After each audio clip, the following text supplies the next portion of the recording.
السلام عليكم ورحمة الله.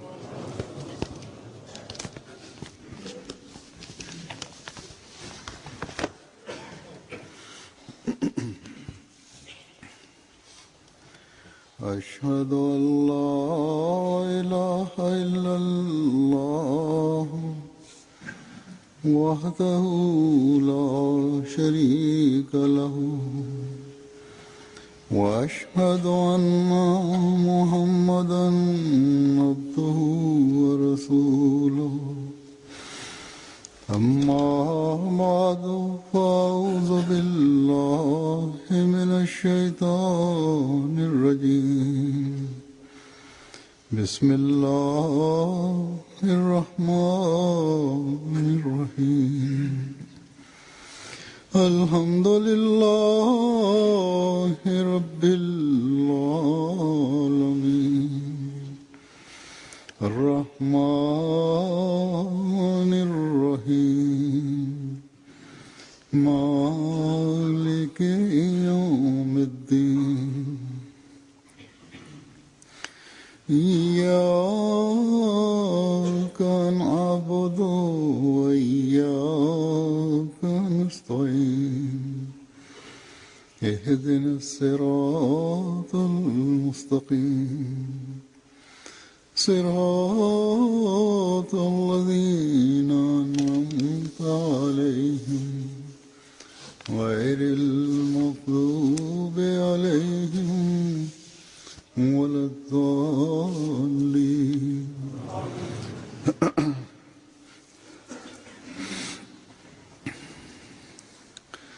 हर इंसान जो दुनिया में आता है उसका एक मौत का दिन भी मुकर्रर है.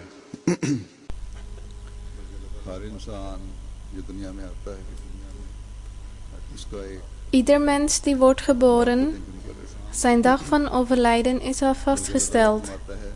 God heeft zelfs verkondigd dat alles wat op aarde tot leven wordt gewekt, zal op een dag eindigen. Hoewel God heeft aan de mens blijde tijden gegeven, dat wanneer dit tijdelijke leven tot een einde komt, dan zal een eeuwige leven beginnen.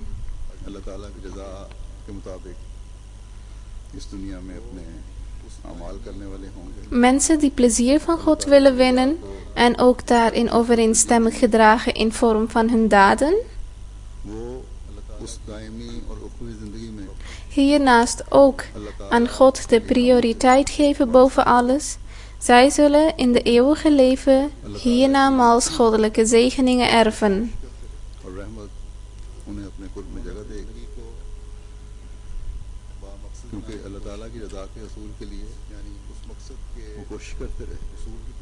Goddelijke vergeving en genade zal altijd dicht bij hen zijn, want zij hebben in regelmaat hard gestreden om de plezier van Allah te winnen. Ze hebben hun leven geofferd aan een doel die God voor zijn mens heeft vastgesteld.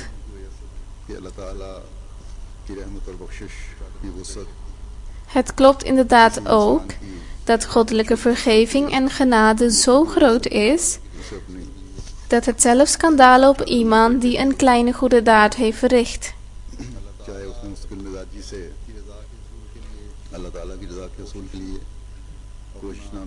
Zelfs als een daad die niet consequent is, gemaakt om goddelijke plezier te verkrijgen.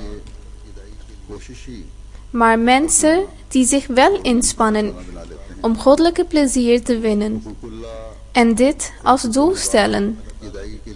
Ze zijn altijd bezig volgens hun vermogen met dienen van Hakukullah, rechten van God, en Hakukul Ibad, rechten van de medemens. Wie's doel is om superioriteit van de religie van God te bereiken en de boodschap van Allah te propageren. Hun mooie gedrag en hoge moraal wordt door iedereen erkend, zowel jong als oud.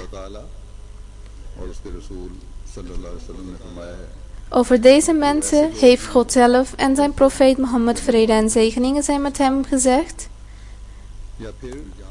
ze zijn mensen voor wie er plek is in de hemel. oftewel Allah, blijde tijden van paradijs, उसके दीन gegeven heeft aan diegene wie zijn leven heeft opgeofferd voor de zaak van Allahs religie. रुतबा पाते हैं। En ze bereiken de status van martelaars.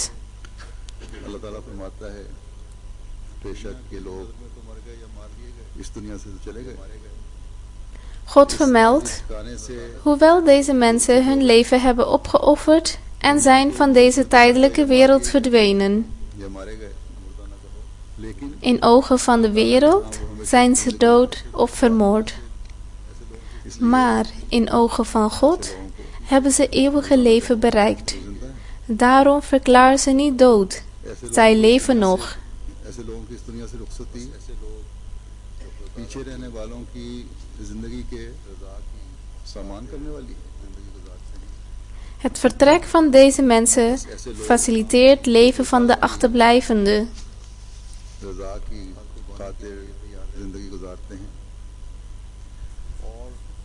उसके नाम की सब Hoewel mensen die altijd klaarstaan om goddelijke plezier te winnen रहते हैं en zijn naam hoog houden और बेखतर en zonder enige angst opofferingen verrichten, वो जहाँ अपनी दायमी जिंदगी के सामान करते हैं zij bereiken het eeuwige leven voor zichzelf. अपने दीनी भाइयों को हकीकी और दायमी जिंदगी के उसलूब भी सिखाने वाले होते हैं। Verder leren ze ook aan hun jamaat en geloofsgenoten wat eigenlijk de eeuwige leven is. जो मानने वालों की जमात के अफराद ही हैं या उनमें से एक Vandaag zien we dat het leden van jamaat van Mohammedan Messiah proberen elke minuut van hun leven te besteden aan het publicatie en bekendmaking van hun geloof. जिससे अपनी जिंदगियों के हर लम्हे को गुजारने की कोशिश करते हैं Dit blijven ze doen tot hun laatste adem. और जो इसके लिए अपनी जिंदगी के आखिरी दम में तक लड़ते हैं और जान देते हैं Sommigen worden zelfs martelaars voor de zaak van hun geloof. जो दीन की खातिर इस जुल्म की वजह से कि उन्होंने मसीह मोहम्मदी को क्यों कबूल किया Ze worden de doelwit van de overheersers voor een misdaad. ताला के हुजूर Een misdaad dat de jamaat hebben geaccepteerd van Mohammedan Messiah. आज मैं ऐसे ही दो अफराद का जिक्र करूंगा Vandaag op deze vrijdagspreek ga ik jullie vertellen over 2 personen. दूसरा शहीद Een van de 2 had zijn leven volledig toegewijd aan jamaat en andere was een martelaar. मसीह मोहम्मदी की फौज में शामिल होकर हज़रत सल्लल्लाहु अलैहि वसल्लम के पैगाम को Hafiz Jibril Said Saib, hij heeft de gemeenschap Mohammedan Messias gediend van kinds af aan tot zijn sterfdag. अल्लाह ताला ने हज़रत Hij bracht de boodschap van de heilige profeet, vrede en zegening zij met hem, aan de wereld. और मसीह मौद को दुनिया में भेजा De verspreiding van deze boodschap was door God aan profeet Mohammed, vrede en zegening zij met hem, beloofd, dat dit zou zich voltrekken door de komst van de beloofde Messias. हज़रत मसीह मौद अलैहिस्सलाम के मिशन की तकमील के लिए Hafiz Saib was een gepassioneerd en toegewijde Ahmadi. Hij was actief सलाहियतों met al zijn capaciteiten सरगर्दा tot het laatste moment van zijn leven. एक जोश और एक वलवले से काम करते रहे और यकीनन एक सच्चे खात्मे सिलसिला Zonder twijfel heeft hij zijn belofte aan Waqf als een ware dienaar van de gemeenschap voldaan.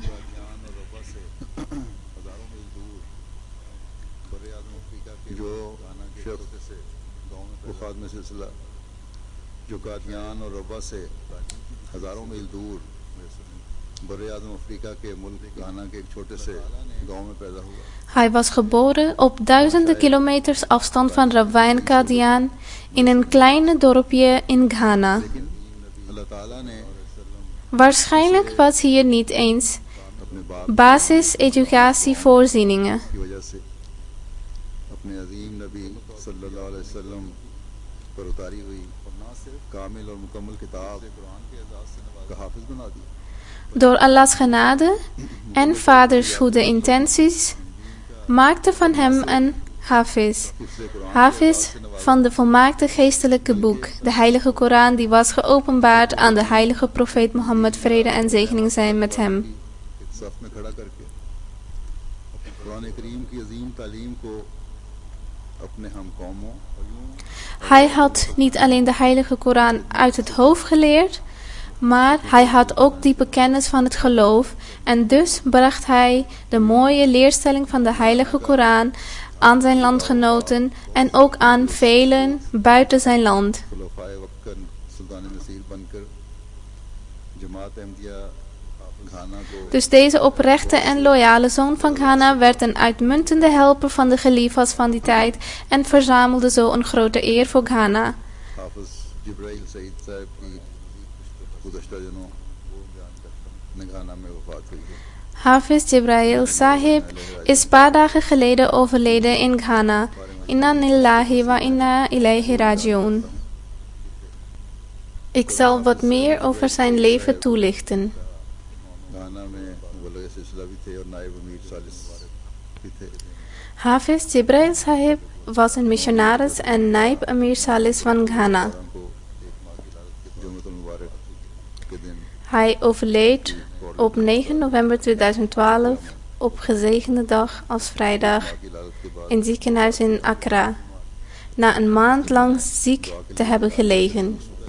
अल्लाह ताला के हुजूर हाजिर हो चुके थे Vorige Juma verzocht ik ook om gebed voor hem te doen, maar toen was hij al overleden. सेहत के मुतालिक घाना के doctors Hij was al een tijdje ziek. यहाँ और लंदन में और अमेरिका में भी Zijn medische rapport was naar Londen en de VS gestuurd, को बीमारी की तशख़ीस omdat een juiste diagnose in Ghana niet gedaan was. In doctor के मशवरे के मुताबिक Ook werden er verdere onderzoeken gedaan लिए जाने की कार्रवाई में en er waren plannen om hem af te laten reizen naar Londen of de VS voor verdere behandeling. बैरून मुल्क लाने लंदन या अमेरिका भिजवाने की पर भी गौर हो रहा था Maar het besluit van God was al gemaakt खुदा ताला की तकदीर गालिब आई en hij overleed. उसने वफात हो गई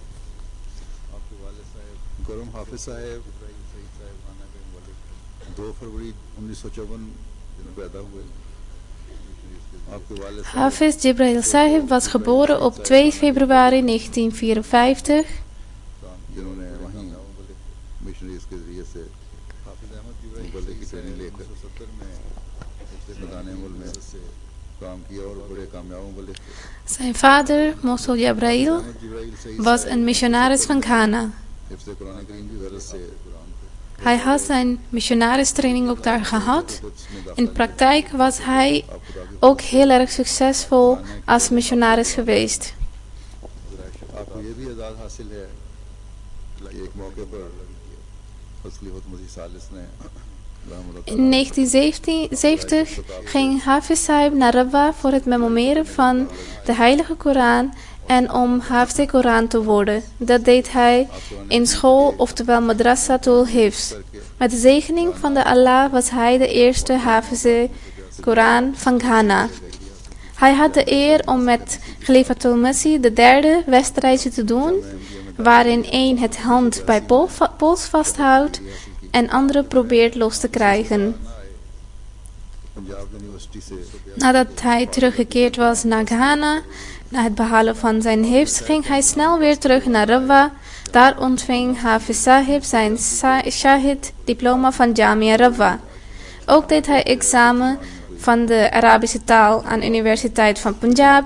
Hierna keerde hij terug naar Ghana en werd op 15 september 1982 benoemd tot missionaris van Ghana, stad Techiman, en heeft de leiding genomen van regio Bronhof. जहाँ लबासा में आफत कर 4 jaar later werd hij overgeplaatst naar Fiji in regio Lavasa. वालू भिजवाया गया In 1987 werd hij gezonden naar Tavalu, कायदा मुबल्लिग मुकर्रर waar hij de eerste missionaris was. क़याम के दौरान आपने साउथ पैसिफिक के 3 जज़ायर और माइक्रोनेशिया में जो मुल्क भी थे यानी मार्शल आइलैंड सोलोमन आइलैंड और माइक्रोनेशिया में अहमदियत का नफूज किया और जमात Wanneer hij verbleef in Tuvalu, vestigde hij Ahmadiyyat ममालिक में Ahmadiyyat in de Solomon-eiland, Marshall-eiland en Micronesië. तवालू में क़याम के दौरान Hij kreeg de eer om op deze 3 plaatsen zaad van Ahmadiyyat te zaaien. करीबाती में तशरीफ ले गए In 1991 ging hij naar het naburige land करीबाती के Kiribati, waar hij ook de eerste missionaris was south Pacific en verbleef hier lang. Tablighi खिदमत अंजाम देने के बाद 1994 में Hij diende in de Zuid-Pacific-eilanden voor 8 jaar en werd in 1994 teruggestuurd naar Ghana. आने के बाद आपको नायब अमीर जमात अहमदिया गाना बराए तबलीग Na terugkeer naar Ghana wees Hazrat Khalifatul Masih IV hem aan als naib amir van Ghana speciaal voor afdeling Tabligh. गाना में कायम Hij bleef in deze functie tot zijn overlijden.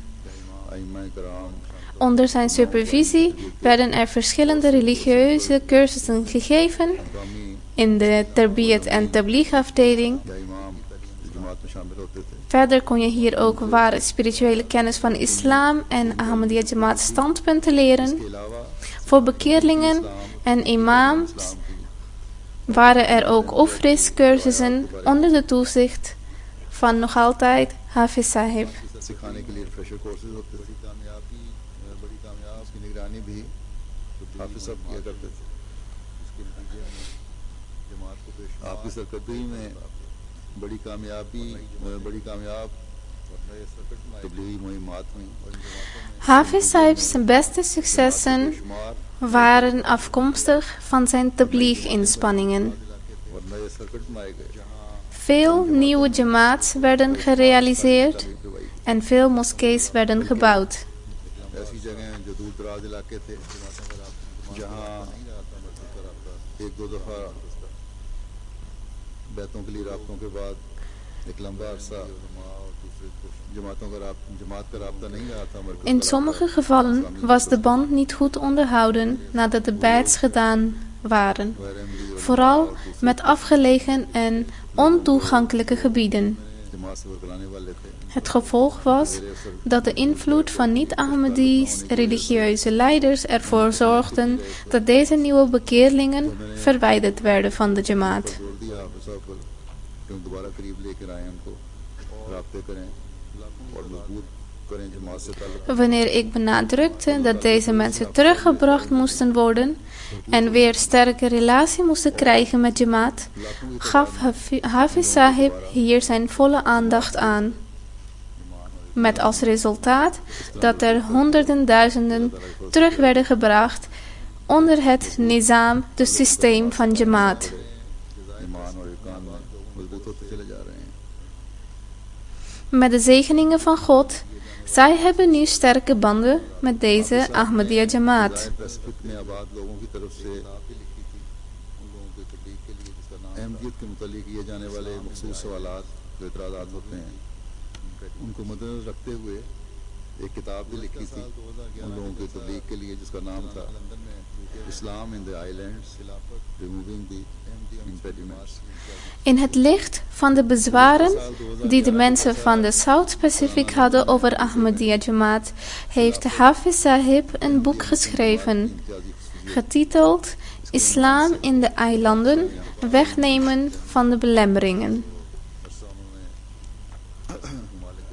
Hij gaf een speech in het afgelopen jaar van Jalsa UK 2011 over uitzonderlijke eigenschappen van Khilafat Ahmadiyyat van islam. से वापस जाने के बाद भी Nadat Hafiz Sahib een lange periode in Ghana had gewoond, werd hij teruggezonden naar Pacific-eilanden op een tour, want hij had daar veel invloeden en wist ook op juiste manier tabligh en tarbiyat te doen. 2001 में आपने इन जज़ायर और ममालिक के दौरे किए जो पहला दौरा 2003 में भी आपको साउथ पैसिफिक के इन जज़ायर और ममालिक के दौरे पर भिजवाया गया मजबूत राब्ते किए जिसमें western Samoa Hij maakte zijn toeren in 2011 en ook in 2003. ममालिक में मजबूत रब्ते किए जिसमें वेस्टर्न समोआ, टोंगा, किरिबास, सोलोमन आइलैंड, वनवातु Hij ging voor een 6-weekse tour in 2001. Wanneer hij daar was, bezocht hij veel eilanden als Tonga, Western Samoa, Caribas, Solomon-eilanden, Vanuatu en Tuvalu. Hij zorgde voor betere contacten in Jamaat, vestigde de Jamaat, ontving bai'at en zorgde voor betere aanpak in het systeem. Ahmadiyya Jamaat was voor het eerst gevestigd in de Solomon-eilanden in 1988 door Hafiz Jibril Sahib. In 1991 zond Hafiz Sahib een rapport naar Hazrat Khalifatul Masih IV, waarin hij zei dat hij na 2 jaar weer teruggegaan was naar de Solomon-eilanden en daar ondervond dat er niets van zijn 2-jarige werk was overgebleven. Een ondernemer van Muslims League uit Fiji heeft al zijn harde werk laten verdwijnen en zorgde voor twijfel onder Ahmadis. Hierdoor was hij zelf ook ontzettend geschrokken. In zijn rapport schreef hij ook dat het fout volledig bij hem lag en daarom vroeg hij voor een nederige excuses aan Huzur. Hij schreef dat hij in 2 jaar Solomon-eiland niet kon bezoeken wegens werkzaamheden in andere eilanden. Vorig jaar had ik planning om langs te gaan, maar kreeg instructies dat ik tot december in Kiribati moest verblijven. Hij vroeg in zijn brief ook aan Huzur dat hij werk in Solomon-eiland wilde herstarten en vroeg gebed om uit zijn inspanningen vruchten te laten komen. Hij vroeg ook speciale gebed tegen Muslims League, want deze mensen werden betaald door andere moslims om als oppositie op te treden. Hazrat Khalifatul Masih IV liet merken dat hij bedroefd was en dit niet op prijs stelde. Hafiz Sahib rustte geen minuut na dit en maakte alles goed wat verloren was gegaan. Hij werkte onafgebroken voor 2 jaar lang. Het resulteerde dat er een sterke Jamaat opnieuw gevestigd is in Solomon-eiland, met honderden Ahmadis en nemen snel toe. Het werk van Hafiz Sahib heeft ervoor gezorgd dat Jamaat geregistreerd werd, want hij hield contact met hogere instituties. Verder Amla gevestigd en Jamaat volledig getraind onder zijn toezicht.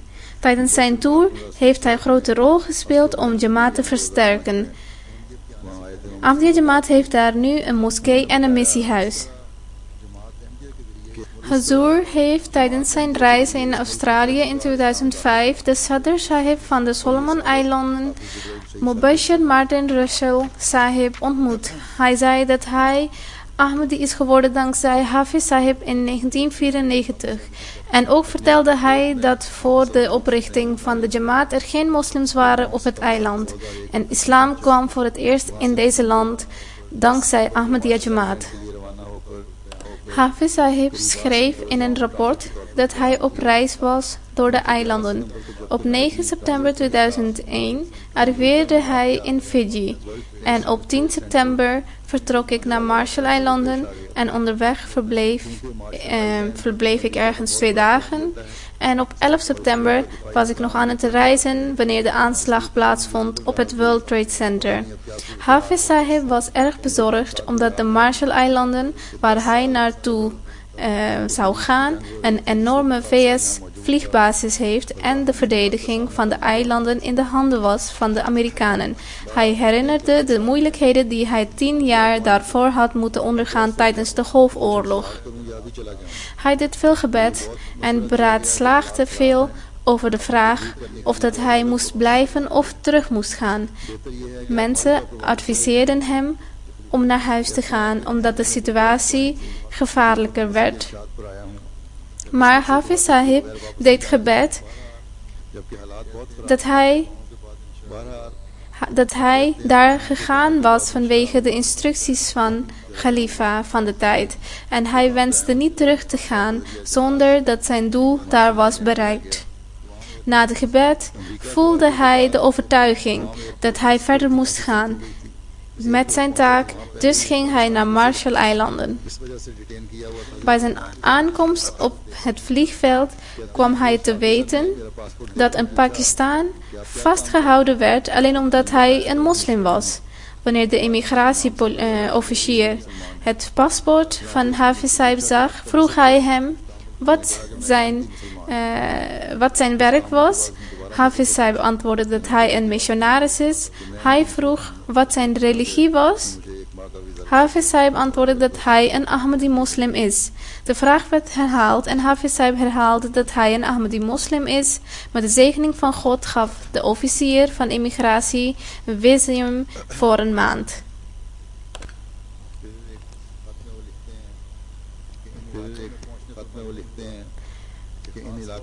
In een brief vermeldde Hafiz Sahib: snel na het arriveren realiseerde Hafiz Sahib dat de gehele media islam aanviel door Al-Qaeda en Osama bin Laden.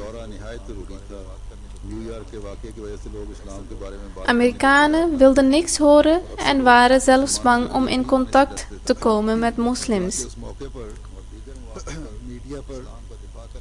En zeker, deze reis was betekenisvol. Hafiz Saib had de kans om islam te verdedigen in media. Verder maakte hij lokale Ahmadis ook klaar om islam te verdedigen. Er was propaganda tegen islam in radio. De lokale Ahmadis waren angstig door de propaganda op de radio. Hafiz Sahib benaderde mensen van radioomroepen en kreeg de kans om de mensen over islam in details uit te leggen, bijvoorbeeld over Al-Qaeda en jihad. Dit bleek erg voordelig te zijn. Alle lof zij aan Allah. Hafiz Saib waardeerde erg dat Khalifa van de tijd hem gevraagd had om deze reis te maken op precies de juiste tijd. Hazur zegt dat ik had instructies gegeven aan Hafiz Saib om tour te maken van de eilanden in 2001. En dit resulteerde niet alleen om islam te verdedigen, maar er waren ook 49 nieuwe badges binnengekomen. Alle lof zij aan Allah had hij ook Amla-verkiezingen kunnen meemaken en nog verdere jamaat werken.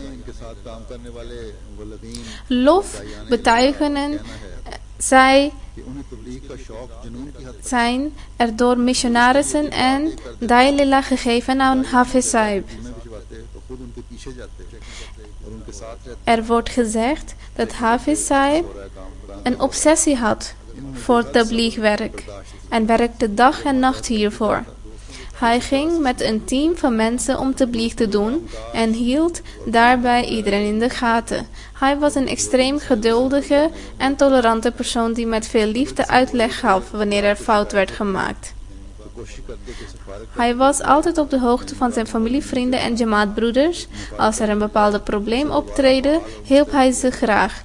Als er klachten kwamen over het tabligh-werk van de Mullamin, was zijn doel om hen weer actief te maken in plaats van hen te verwijderen van hun functie. Sommige mensen hadden in het verleden besloten dat als er klachten komen over Mullamin, dan wordt hij verwijderd. Maar Hafiz Saib wilde uiterste best doen om mogelijkheden te bieden en volledig gebruik te maken van de kwaliteiten van de Mullamin. Een van de Mullamin vermeldt dat Hafiz Saib had connecties met belangrijke niet-Ahmadi religieuze leiders. Hij stuurde cadeautjes op Eid en was erg actief met zijn contacten. Als een resultaat van zijn uitgebreide campagne van tabligh-werk is de jamaat erkend in het noorden van Ghana. 20 à 25 jaar geleden was bijna onmogelijk om jamaat daar te vestigen. Alleen enkele waren Ahmadis, want oppositie was veel te machtig. In de begindagen van Ahmadiyyat daar werden Ahmadis voor de rechter gesleept तो वही इलाका en in de gevangenis gezet शुमाल में in het noordwesten van Ghana. शुमाल मगरब में जहाँ हमारे अहमदियों पर मुकदमे भी चले और जुर्माने भी हुए, कैद भी किए गए, लेकिन बहरहाल अब वहाँ बिल्कुल काया पलटी हुई है। Hoewel nu de situatie volledig veranderd is, मुसलमानों में से बल्कि de moslims en hun imam, die ooit vijandig waren, komen nu in de plooien van Ahmadiyyat. Alle lof zij aan Allah. खामोशी के साथ सदका और खैरात भी देते रहते थे हाफिज साहब। Jamaat wordt daar nu erkend, moskees worden gebouwd. Hafiz Sahib gaf geld aan armen en had een goede contact met zowel de armen als de rijken van de Ghana. Hij kon heel goed mensen aan het werk krijgen voor Jamaat, naarmate hun vermogen. Hafiz Sahib had ook goed contact met de rijke Ahmadis en met de hulp van de welgestelde Ahmadis bouwde hij moskeeën in noordelijke Ghana. Aan de rijken zei hij altijd dat Allah heeft jullie gezegend met rijkdom en daarom als dankbaarheid moeten jullie het zorg overnemen van moskeeën bouwen. Aldus moskeeën werden gebouwd door lokale Ahmadis. कि वक्फ और जमात की खिदमत हमारे खून में है। Hij zei ooit in een interview op MTA dat volledige toewijding en het dienen van Jamaat zit in mijn genen en in mijn bloed. फिर मेरे वाले साहब को लाइबेरिया में भी Mijn vader was de eerste missionaris in Gambia en werd later deze taak overgenomen door Mohammed Sharif Sahib. Hierna had mijn vader ook gelegenheid gekregen om Jamaat te dienen in Liberia.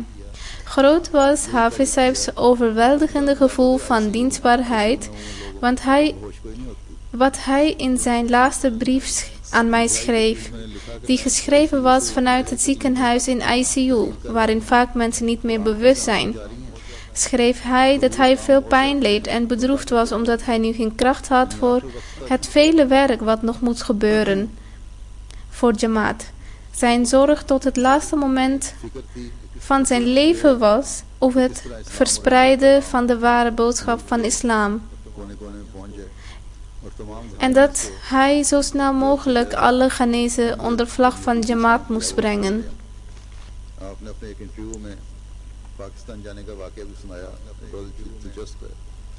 उन्होंने बताया कि गाना की जमात ने फैसला किया Hafiz Sahib vertelde in een interview een leuke gebeurtenis. Pakistan भिजवाया गया। Een keer dat de Jamaat van Ghana besloten had om een kind te sturen naar Pakistan voor Hifz Koran. मेरे वालिद साहब ने मुझे पूछा, Hafiz Sahib रजामंदी जाहिर was gekozen उस वक्त en wanneer hij gevraagd werd door zijn vader ging Hafiz Sahib hiermee akkoord. याकूब साहब ये भी कहानियों में बोले गए Naast Hafiz Sahib gingen ook huidige missionaris Mohammed bin Saleh en missionaris Ibrahim bin Yoku naar Jamia in Pakistan. Deze drietal moesten medisch gekeurd worden. De andere twee passeerden, maar de dokter zei over Hafiz Sahib dat hij te dun was om de extreme hitte en kou van Pakistan te weerstaan. ये बर्दाश्त नहीं कर सकेगा। इस तरह कहते हैं कि मैं अनफिट हो गया। इसका मेरे वालिद साहब को शदीद दुख हुआ। De vader van Hafiz Sahib was erg teleurgesteld en begon gebed te doen. Hij zei tegen de Amir Ataullah Sahib van Jamaat वालिद हाफिज साहब के dat zijn zoon beslist moest gaan, want tijdens zijn tahajjud gebeden hoorde hij een stem die zei dat er alleen maar succes is voor de rechtvaardigen. इन्ना लिल मुत्तकीना मफाज़ा, यानी मुत्तकियों के लिए कामयाबी है। कहते हैं मैं तो इन दिनों अपने बेटे के लिए बहुत दुआएं कर रहा था। बस ये खुशखबरी मेरे बेटे के लिए। Zijn vader was vastbesloten en concentreerde zich op het verbeteren van de gezondheid van zijn zoon. सेहत की तरफ तवज्जो की कि मैं खाया करूं। 2 या 3 हफ्तों के बाद दोबारा टेस्ट की तरफ भी Een paar weken later was er een andere medische keuring waar bleek dat hij fit was om te gaan. कोई मसला नहीं। कहते हैं मेरे वालिद साहब भी जब भी मुझे खत लिखते पाकिस्तान में Eenmaal in Pakistan ontving hij brieven van zijn vader waarin stond dat dit het besluit was van God en dat hij zich op zijn studie moest concentreren. ख्वाहिश को खूब पूरा किया। Hafiz Sahib heeft het droom van zijn vader in juiste wezen vervuld. अपनी अहलिया अपने पीछे इन्होंने अना सईद साहिबा और 2 बेटे हो गए Hafiz Sahib laat een vrouw, गुलाम के बाद echtgenoot Hana Said Sahiba, 2 zonen en 2 dochters achter. Namen zijn Heba Arbab, Saba Munir, Hadi en Termina. Zijn verlangen voor zijn kinderen waren dat zij zullen schijnen in religieuze kennis. Met de genade van God hebben zij een sterke connectie met Jamaat en ze zijn erg hoog gestudeerd. In de studie hebben 3 kinderen masters afgestudeerd en 1 dochter doet zelfs PhD. Met de genade van God had Hafiz Sahib het privilege en eer gekregen om in 2007 op Hajj te gaan. Een van zijn Jamia-studiegenoten, Mukarram Ilyas Munir Sahib, huidige missionaris in Duitsland, schrijft dat Hafiz Sahib een jaar later in Jamia begon, hoewel snel boekte hij vooruitgang. Hij kende hem als een kleine jongen in zijn vroegere leven wanneer hij met Jamia begon. Behalve vanuit het hart kennen van de Koran, was zijn recitatie ook erg melodieus.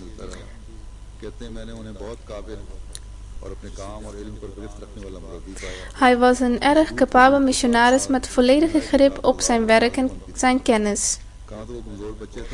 Toen hij nog met Jamia begon, was hij een magere kleine jongen. Maar na afstuderen was hij goed gegroeid. Hij was lang en stevig gebouwd.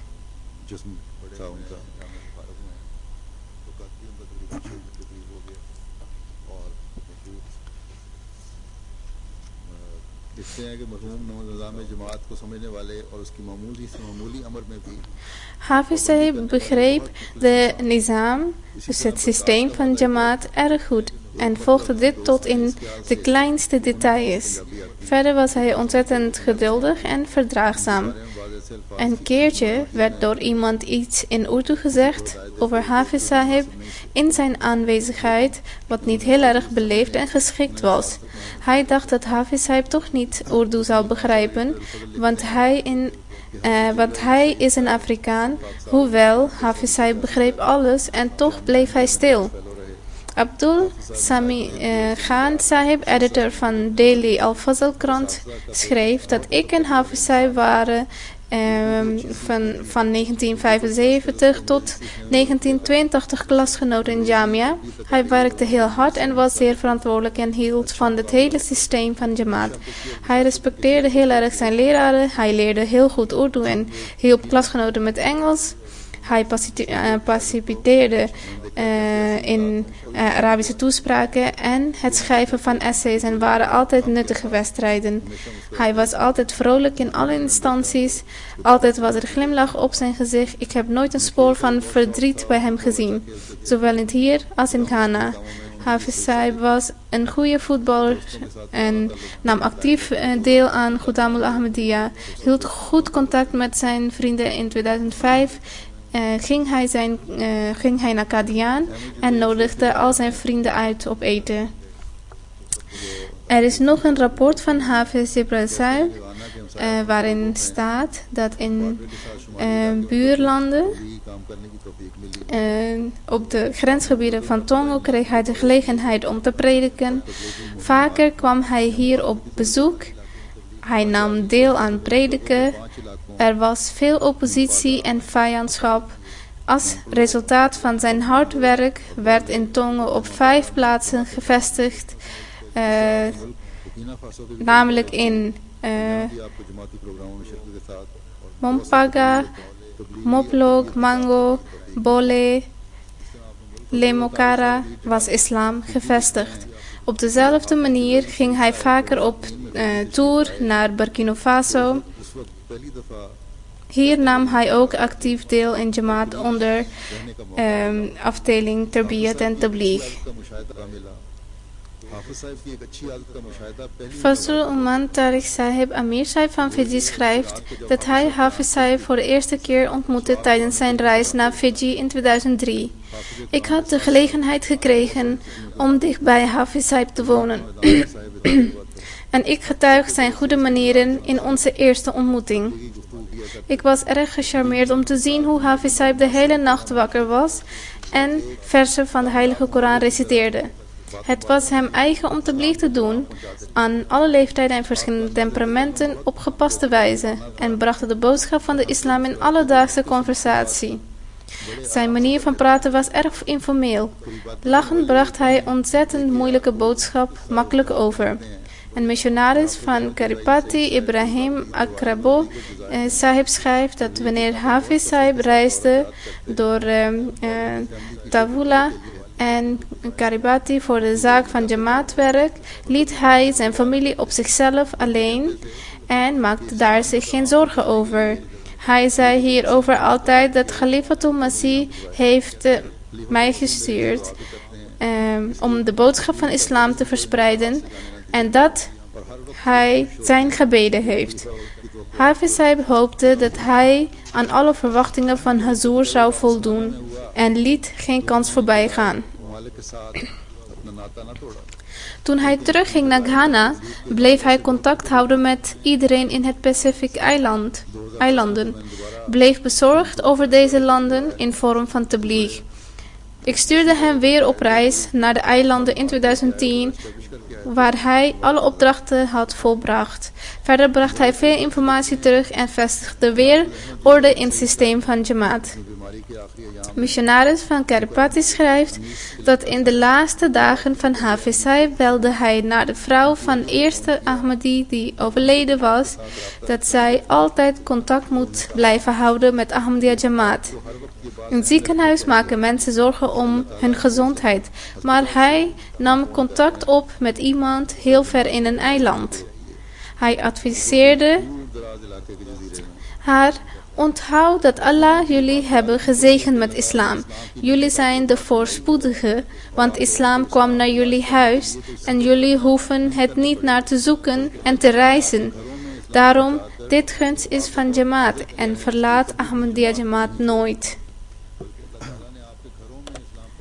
Onder de mensen die bijt gedaan hadden door Hafiz Jibril Sahib was er een medische dokter van Karipati waarvan de hele familie Ahmadi werd. De dokter is een expert in de taal van Karipati en is klaar met het vertalen van de Heilige Koran. En is recent zelfs herzien. Mogen God het paradijs schenken van zijn welbehagen aan deze gewaardeerde zoon van Ahmadiyyat en mogen hij ons zegenen met duizenden uitmuntende helpers gelijk aan hem voor het Khilafat Ahmadiyyat. Het is extreem verdrietig om zo'n capabele, nederige en loyale dienaar als hem te verliezen, maar wij gehoorzamen aan de wil van God. Met de eer van een gelovige, daar het zijn wil is, inna lillahi wa inna ilayhi raji'un, is de enige hoop en gebed voor ons. Hazur zegt dat mogen God de zorgen van de mensen weghalen.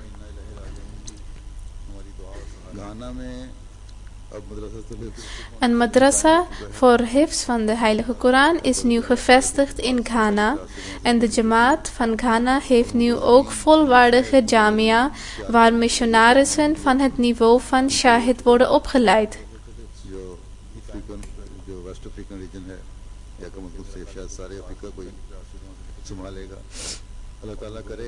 Mogen Allah het zo maken dat de dienaren van de gemeenschap door de creatie van Hafiz Sahib hem mogen overtreffen.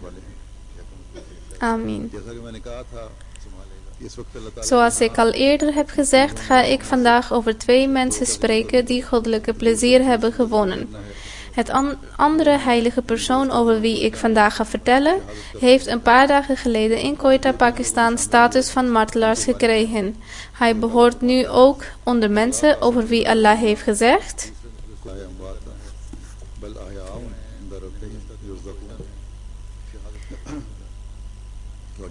degene die omtrent hun... En denk niet over degenen die ter wille van Allah zijn gedood als doden. Nee, zij zijn levend en bij hun Heer worden hun gaven geschonken. Zoals ik al eerder heb gezegd, Dit eer heeft vandaag de dag alleen de leden van Ahmadiyya Muslim Jamaat gekregen dat ze worden vermoord voor de zaak van Allah.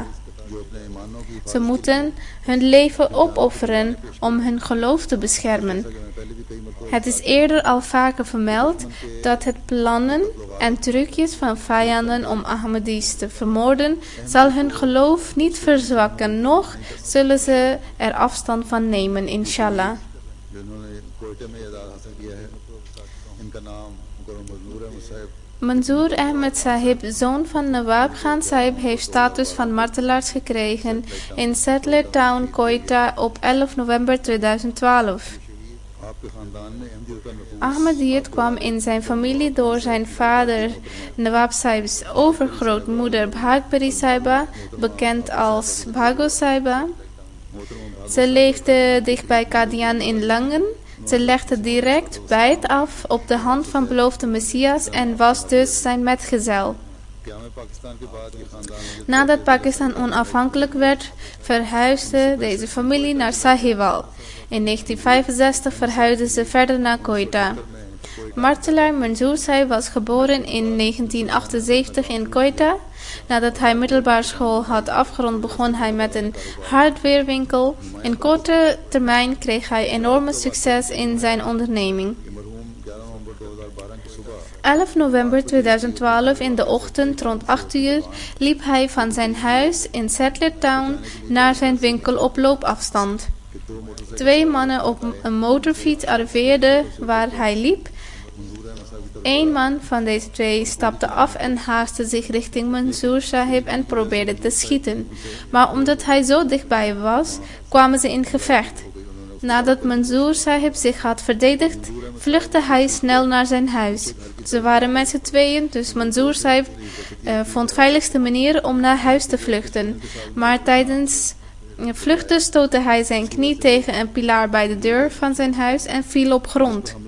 Daders achtervolgden hem en toen ze zagen dat Manzoor Sahib was gevallen, schoten zij op hem. 1 kogel raakte net langs zijn hoofd, terwijl een andere kogel raakte recht in zijn achterhoofd en kwam uit tussen zijn voorhoofd en neus. नाक और माथे के दरमियान से निकल गई Dit resulteerde dat Manzoor Sahib ter plekke overleed. Inna lillahi wa inna ilaihi raji'un. Fakhar का सामना था Manzoor Sahib maakte al een tijdje religieuze vijandigheid mee. इलाके में कुछ अरसे से Buurwinkels waren ook actief betrokken met tegenpartij. Onze jamaat is in dit omgeving al een tijdje geboycott. In genaamd Gol Moskee in Halqa Settler Town is onlangs een Maulvi, geestelijke leider, uit Dera Ghazi Khan gevestigd, heeft verklaard dat Ahmadiyya Jamaat-leden vermoord kunnen worden, dus volgens de wet van islam. Verder is hij literatuur tegen Jamaat aan het verspreiden. Vorig jaar in de buurwinkel een van de tegenpartijen van de martelaar Manzoor Sahib was brand, maar blijkbaar hebben ze hieruit hun les niet geleerd. Zijn winkel en alle goederen waren volledig verbrand. Winkel van martelaar Manzoor Sahib was omringd door vuur, maar op wonderlijke manier God beschermde en bewaakte volledig. Zelfs de winkelgevel en borden aan de buitenkant van zijn winkel waren op een wonderbaarlijke manier zonder schade. Iedereen was hiervan geschrokken. Al deze gebeurtenissen en tekenen zijn niet voldoende om hun ogen te openen. Martelaar Manzoor Sahib was medelevend en liefdevol voor heel zijn familie. Hij verschaft ook financiële steun als iemand dat nodig had en dus wie dan ook nodig had. Hij was heel erg gastelijk. Als er gasten kwamen, liet hij ze niet gaan totdat hij ze volledig hartelijk en gastvrij was geweest. Als er gasten kwamen van Markez en andere Jamaat-leden wilden ze meenemen, dan dwong hij Markez gasten om bij hem thuis te komen eten. In programma's waar 40 à 50 Ahmadis kwamen, ordende en regelde hij alles thuis en maakte zelfs eten voor hen en ontving ze altijd gastelijk. Hij deed volledig mee met Jamaat. Zelfs recent was hij Naib Qaid, Halqa Settler Town, Secretary Waqf Jadid en Secretary Tehrik Jadid. Hij was ook lid van het Security Committee en Islahi Committee en was in staat om goed zijn taken te dienen. Door de genade van Allah was de martelaar ook Musi.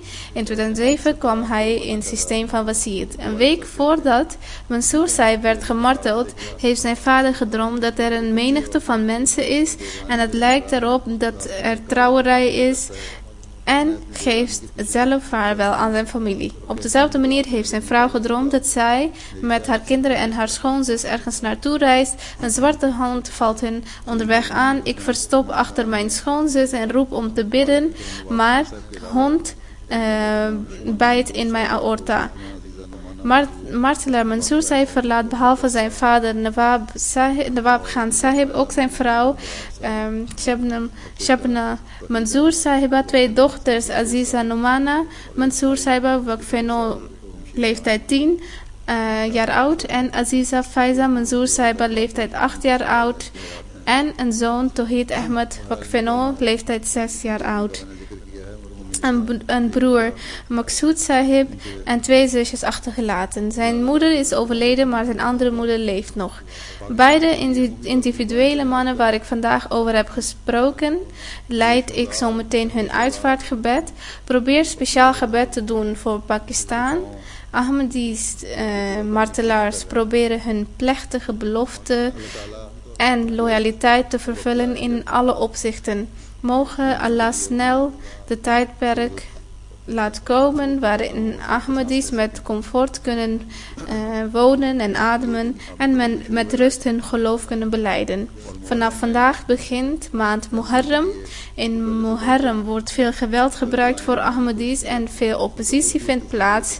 Niet alleen voor Ahmadis, in plaats van dat ze in deze maand wat leren, hebben moslims ook onder elkaar conflicten waardoor ze elkaar vermoorden. Doe ook gebed voor deze mensen. Geef speciaal aandacht aan Darood Sharif en geef giften en sadaqas weg. Doe deze dagen ook gebed voor moeilijke perioden voor de moslims umma, dat Allah hun leiding geeft om het juiste pad te volgen, zodat zij ook van al hun moeilijkheden kunnen verlost worden. Mogen Allah ze imam van de tijd kunnen accepteren en rust in hun geloof vinden. Verder is er geen weg, behalve dat ze het imam van de tijd accepteren.